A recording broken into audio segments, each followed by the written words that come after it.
Hey everybody, it's me, Peter. Welcome to Above the Line. I'm joined by Sardo, and Anthopants. And today we're going to be talking about Deadpool 2. So let's just start it off with yes or no. Was it a success? Was it a massive failure? I'd just like to start off and say that you have a lovely shirt color on today. Thanks. I feel like that's a great color for someone. It's a gray color of intelligence. Yeah, it's a gray color. Are you going to answer it or should I start? I'll start. Why don't you start? Because okay, fine. So yeah, was it a success? I would say yes, definitely yes, a success. Hans? Absolutely, 100% a success. Okay, let's take it a step further. Was it better than the first one? I think parts of it were better. I think it's a way funnier movie than the first one was. The story is a little worse than the first one was, but then again, it's not really much story. The violence was better in this one, yeah.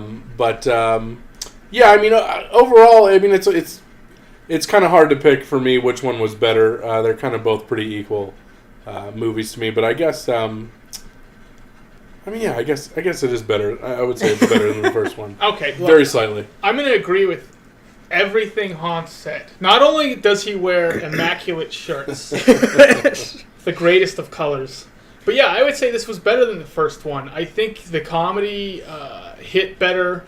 The action was better in this one. Really, everything was better other than the story. Yeah. I think the story was a tad bit better in the first one, but everything else just connected better in this one than in the first one. Wow, that's weird. It is weird. Yeah. I don't like this. It's weird when you guys agree with each other. I think it's a really hard movie though to be bad though. To be honest with you, I don't think it has the same kind of. Even with the first one, there was a lot of risk that the studio took with it was like the first kind of, not the first, but an R-rated superhero movie.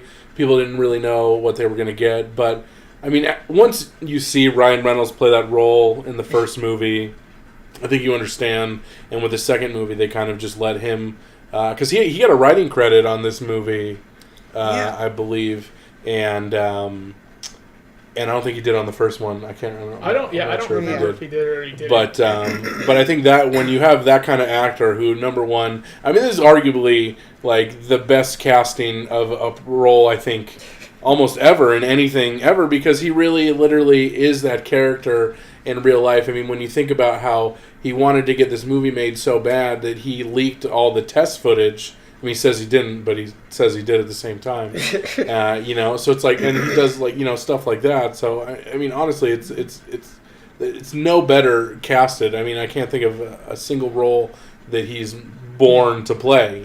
Well, not only did Ryan Reynolds leak the footage, but he also leaked in his pants during this movie. Is that what we're talking about? That kind of leak? Is that the kind of leak we're talking about? No, not that kind. Like I don't remember that scene. Leak. But I mean, I think it's very hard for them to make a bad movie. Essentially. Well, I think what happened was the first one they made, but there's a certain degree of tameness to it because they're still trying to test the waters. They're not sure if it'll work. Exactly, and then this one they're like, it works. Go at it. And they really went at it, and it really, really works. Right. Can we just get into spoilers now? Let's go straight into spoilers. Spoilers now. It's weird that we agree on. I mean, did you have something in mind when you I completely had something in mind. The great thing about this style of movie is that when there's something that's like bad in it, like the CGI baby feet, it looked terrible, but the movie's so silly that I don't care what it looks like. It works as a joke. And the audience, like, literally people were laughing so hard. I thought someone was going to throw up. No, I agree. And I honestly, maybe the best post-credit scene of any movie. Yes. The breaking the fourth wall jokes in this movie were so good. They did it in the first movie, but definitely not as much. And in the second movie, they were just so good. And that the post credit scene where he kills himself as Deadpool and then kills himself as Green Lantern. Yeah. Well, there's no after the credits scene. So you can, once the credit, but I can't remember how far into the credits, but it's really soon into the credits that you see any of the after the movie kind of footage. Right. But you got to watch that. Once the credits really start going, you can leave. Once it's nothing at the end. But literally, Ryan Reynolds is looking at the Green Lantern script, and he's like, looks like we made it to the big time, buddy. And then Deadpool comes up behind him and blows his head off. He blows his head off. Oh, I want to talk about the humor in this film and how it actually does humor correctly. There's subtle humor that they don't pay too much attention to. They don't ruin a joke by explaining it. Like, there's a scene where he signs, an autograph book or whatever, and he signs it as Ryan Reynolds rather than Deadpool. Yeah. But they don't really, focus on that. No one explains it. There's a couple parts where they do explain a joke, but it's rare. Like the scene with Domino where, he's doing all the innuendos, and she's like, those sound really bad. Like, she doesn't have to say that. Right. Like, we get that it sounds bad. It would be better just seeing, her do a facial expression, or maybe add to it, or something to that degree, but... I really hate it when they explain the joke. They didn't do that in this movie. They did the humor correctly. Thank you for doing that, Deadpool 2. Yeah, I think in this movie was way, they pushed the envelope way more in this one than they could, basically in the first one, because I don't think anything was really off limits, in this one after the first one. But yeah, it was cool to see the Juggernaut show up too.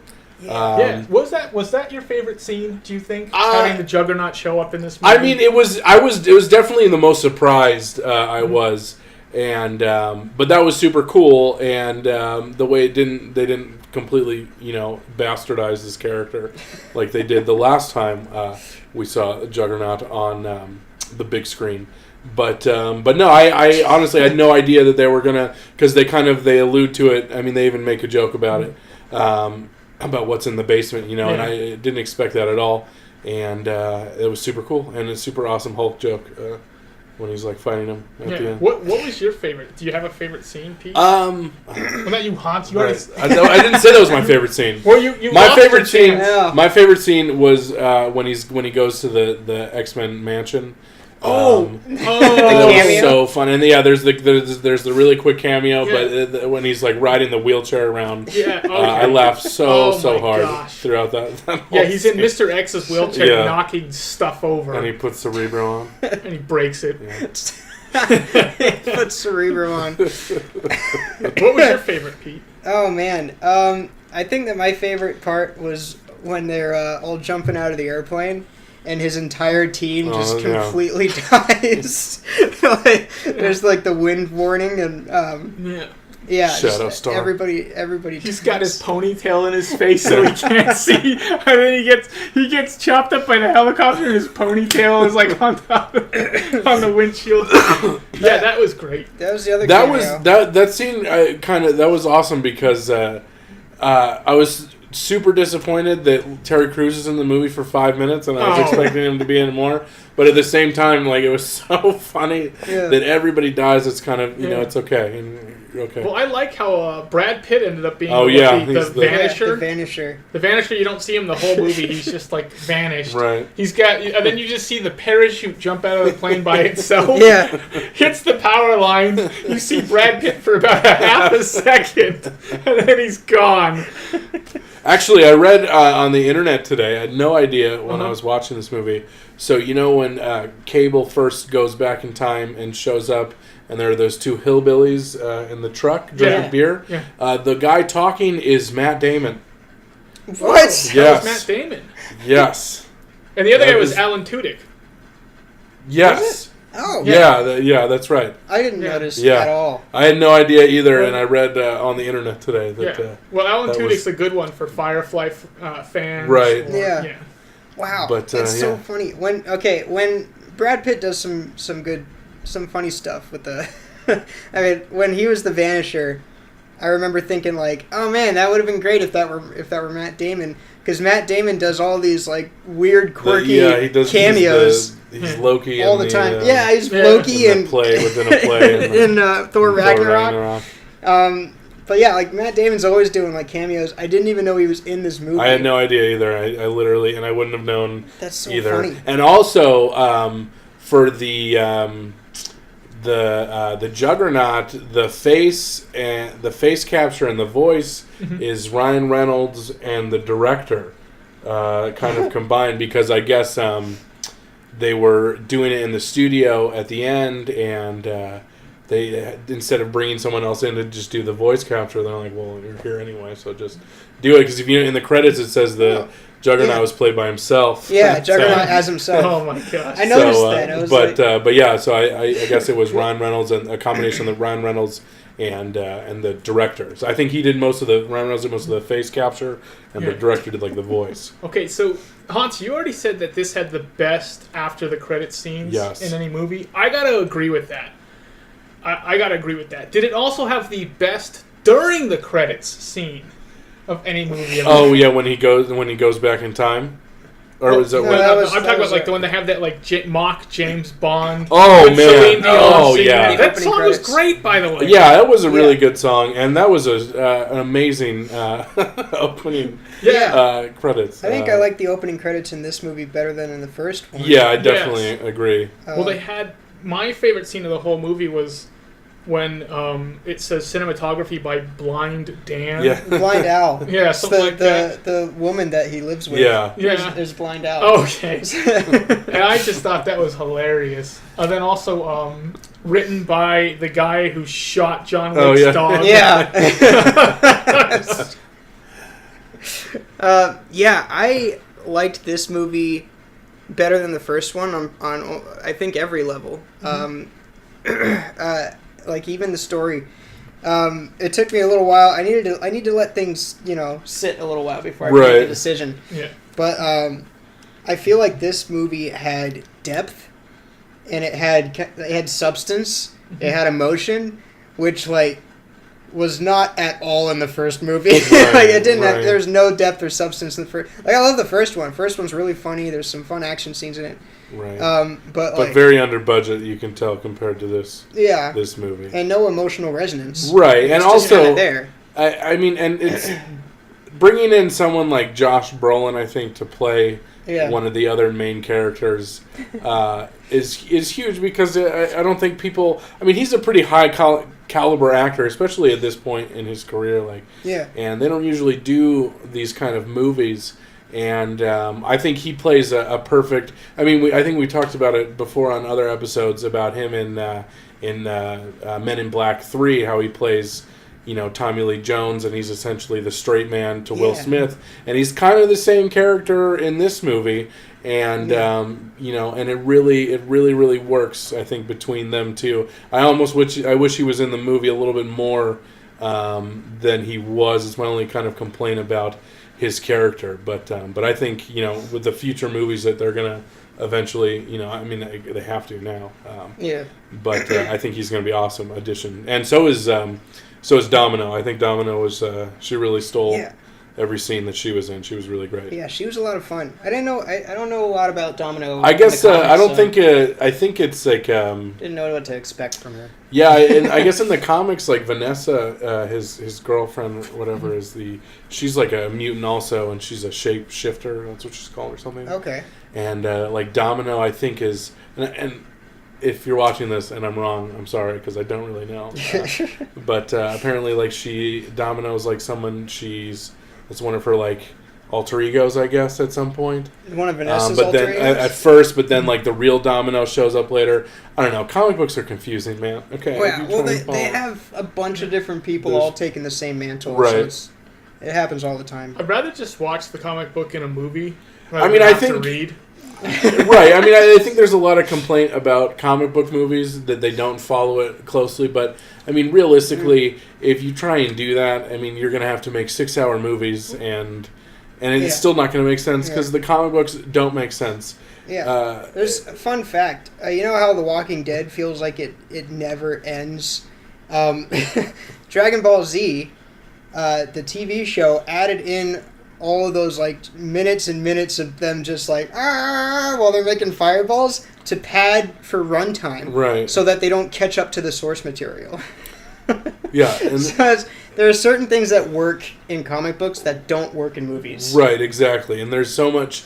There's such a large universe in a comic book. Like the character Cable is the most confusing, I think, character ever, because he's like Cyclops' son from the future, but it's with Jean Grey's clone, but her name's not Jean Grey, and they had him in the past, but then they sent him to the future, but now he's in the future. This wasn't in the movie. Exactly. And I don't care. I know, and about that's why anything that's not in the movies. Right. I just couldn't care less. But that's why I'm glad they didn't really, they didn't try and make it like a Cable origin story or anything and try and go deep into that, because honestly his character really doesn't make any sense. He's very cool. If there was one thing I would have loved to see more of, is Cable in his time a little bit more and set up how bad this kid is, the Fire Fist kid. So that we really get that contrast of, he's a kid and he's kind of learning his way and I don't want him to die, but I know what he's going to turn into. Like, we don't really get that sense like Cable has. So I kind of would like to see things from Cable's perspective a little bit more in this film, but they didn't really go there, and maybe that was for the best. Yeah, I think it gets a little too muddy. But what did you think of the kid, the actor? I thought he played his part pretty much the way he should have played it. Yeah, I thought he was. He's getting a lot of praise, and I mean, he definitely wasn't bad, but to me, it wasn't like nothing special. Right. I mean, it was. We're not talking about a great performance, but he did his job. Yeah, he definitely. did the job. Yeah, he played the character. I thought he did good. The one scene is pretty funny after he gets ripped in half, where he's like, walk. Yeah, he's like doing the rope. It was pretty good. Yeah, but, I definitely. I mean, like, if I was the kid, I would be proud of the performance that I put in. And I kind of, I didn't. I mean, I guess there's not really a part in it for the movie, but I felt like they could have done a little bit more with like the the Negasonic Teenage Warhead and and the girlfriend. That was my little pink pony. But so she's supposed to be the same character as the one in the Wolverine, right? The one where he's in the Negasonic Teenage Warhead. I thought it was. No, she's from the first movie. One. She's the bald. Her girlfriend. Oh, I have no idea. I think that's the same character as. No, you're 100% wrong. I don't think you're. I think you're 100% wrong. Well, one of us is. Hey, you guys disagree on something. So that's the same character as the one from the Wolverine movie. Well, hold on. Let me ask this question, because I think this is pertinent. So the first movie, we can kind of agree, was kind of a testing the waters. It was a great film, but it was a testing the waters. The second one was them going all out, and it totally works. Right. Is the third one going to be terrible now? Like, where do they go from here? I think they need to make an X-Force movie. I think that has to be the third one. I don't think they should make a Deadpool 3 at least yet. Yeah. But I agree. It's like they made essentially two of the same movies. I mean, when you really look at it, the first and the same, they're not different of a movie. Mm-hmm. And I feel like if you make a third one, I think you're going to get a little bit of the fatigue. I mean, how many dick jokes can you possibly make in 3 movies? So I think they did it well in this movie, introducing some characters, and I know they talked about making an X-Force movie, and I think at this point that's definitely the next. Who would be in the X-Force? I thought like the entire X-Force died, or was the ending where he kind of goes back in time? Yeah, so doesn't he save all of them technically? Yeah, I think at the end, I guess, because he goes back in time. Yeah, I wasn't certain about that. I don't think that's a joke, or was like what that time sliding that he does at the end. Yeah. Is that supposed to be like? Now they're making a very big deal on the internet about the time, thing he made and where it puts the universe now and stuff like that. Yeah. And I don't even think that's very important at all in this movie, because I think that time thing at the end is really honestly one big joke to all the other movie franchises that are doing that, but they're serious about it. I mean, Terminator did that. And now so did X-Men did that, where they're just kind of like, we don't know where we're going with these movies, so we're just going to start over. To be fair, when you watch the X-Men movies like in sequential order, consistency is not something they really worry about. Right. So they're like that. Right, and it's not something that you really care that much about. It really doesn't affect it that much, because they're weird. You watch them, there's weird stuff. There's characters that switch. Caliban is really bad in like the 3 X-Men movies, but all of a sudden in Logan he's this like sweet old albino. And Caliban. Is that his name? I have no. That's his name, right? I don't know. Magneto? I don't know who that was. No, in Logan. The albino guy was in the first 3 movies? Yeah, he's one of he collects like mutants. I don't remember that at all. I don't remember And they asked the director about it, and he's like, "Yeah, we totally forgot he was in those movies." What? He's in like. Nobody got that. No, he's in. They don't watch their own movies. He's in Days of Future Past.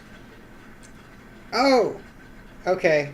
Which one is he like meets up. He gives Jennifer Lawrence like. How did we get to this? I don't know. Let's ask. Hold on. Let me ask a different question. Clearly, I have way more knowledge on this subject. I'm getting way confused.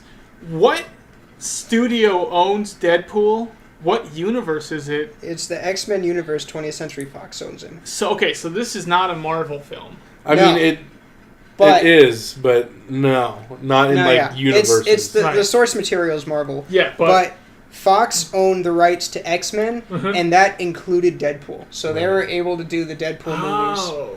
And technicality, Scarlet Witch and Quicksilver, since they were a part of the Avengers, Marvel had access to them, and that's why you see them in the Marvel universe. Well, we haven't seen Scarlet Witch in the X-Men universe, but we have seen Quicksilver. And then Sony owns Quicksilver in the X-Men universe is way better than in the Marvel universe. Yes. I would agree with that. It's kick-ass and ass-kick. Yeah. Playing I'm really glad Quicksilver. he died in Age of Ultron. Sony owns Spider-Man and the Fantastic Four. Yes. Gosh, this is right, but doesn't Fox own Sony now? Disney owns. But Disney... Fox. It's basically Fox and Disney at this point, I think, right? Or do they own each other?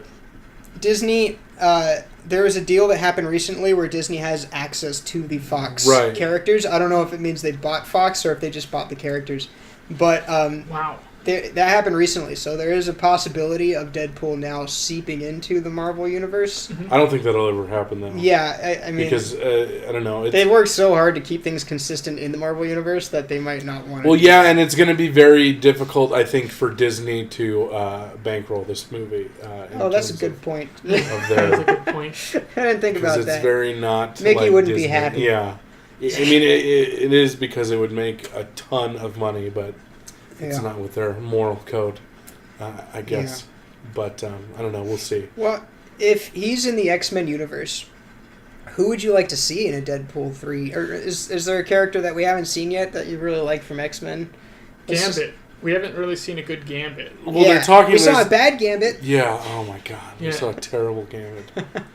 Taylor Kish kills movies, by the way. We can do a whole episode. Yeah, I know. And on how he makes the worst movies ever. He's not that bad, but he's in some really bad movies. The guy who played Gambit.